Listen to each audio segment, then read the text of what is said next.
There's a YouTube channel. It's this guy goes around and interviews World War II vets. And there's one guy, the first guy I watched, I think his name's Filipek, Filipek, Walter Filipek. This Walter guy, he's like 95 when he's getting interviewed. 49 backwards, that makes me 94.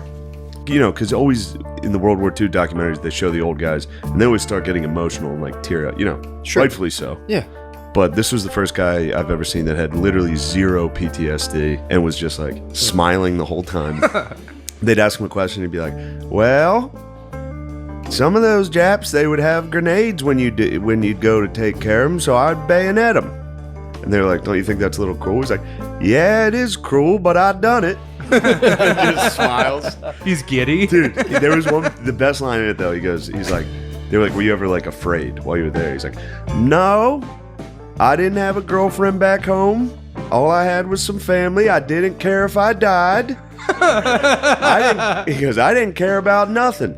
I still don't care about nothing. It's just like, damn, dude. This guy's incredible. Yeah. I didn't care whether the sun come up next morning or not. This didn't bother me a bit, buddy. I didn't worry about nothing. I done what I had to do, and I did it. How old were you on the island? 18. 18, buddy. Dude, imagine hitting the diner. Just Purple Heart, Bronze Star, All American the root flag beer you can tee. chug, man. Does he ever get a He bill? was Forrest Gump. Was he? was Forrest Gump. I've never heard that he was just like, well, they told me to do it, so I done it. Napalming caves filled with people. Damn, It was dude. crazy. I mean, dude, he's taking orders. And he would also, dude, he executed a prisoner, and he talks about it. It's so funny. What'd he do? He's like, so my commanding officer, he told me, now take that Jap. He says Jap a lot. I don't. Yeah.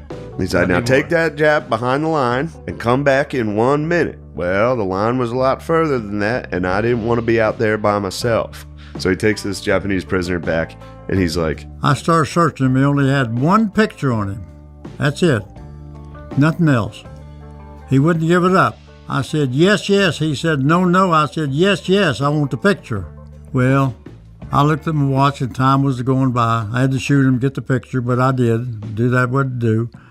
And he had a picture of... and then it cuts to him holding up the picture, and he goes, and this is a picture I got from that Jap. They were lopping off Chinese heads. They were cutting off Chinese heads and putting them in a basket. That was the picture? That's the picture. That was the keepsake. Yeah, you the carried? keepsake. The Japanese guy had a picture of them cutting off Chinese heads. I thought it would have been a picture of his sweetheart. No, you would think. Yeah. The guy was like, I'm not giving this up. This picture's too tight. It was tight. It was his enemies. It was him and his boys chopping off heads in front of the Great Wall of China. The Great Wall of China was behind them. He and had to he's get that back to his And bros. Walter goes, at the Great Wall.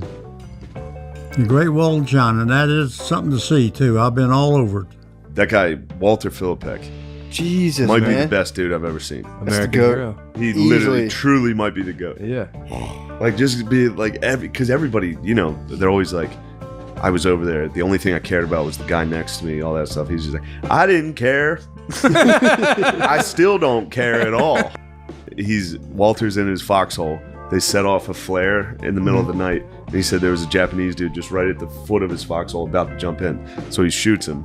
And the guy like fell into the foxhole. And there's two other guys that were sleeping were like, who's that? Or like, what the fuck was that? And he's just like, just somebody that shouldn't have been here. And then I went back to sleep. He just woke up and blasted him, dude. Tucked himself back in. And one more step, that Jap been on top of us. So I shot him. He fell down over the cliff. And boys jumped up. What happened? I said, we just about had an unwanted visitor in here. I said, I'm going to bed now. Y'all can have us from here. So next morning, I walked all the way around, went down there, got Longines wristwatch off of him, got a Japanese flag, got a rifle. I got the wristwatch, and I got the flag yet. That must have been so sick back then, just to have like a nasty autist in the foxhole. Broken, and Walter's just like, I did it. I did what I had to do, so I done it. He has a necklace of ears. Yeah. Well, here's what I was saying. So he lands on, I think it was Okinawa. Walter fucking lit this dude up. The guy's like, I'm glad I'm on your side. He's like, well, I come here to kill, so that's what I'm doing.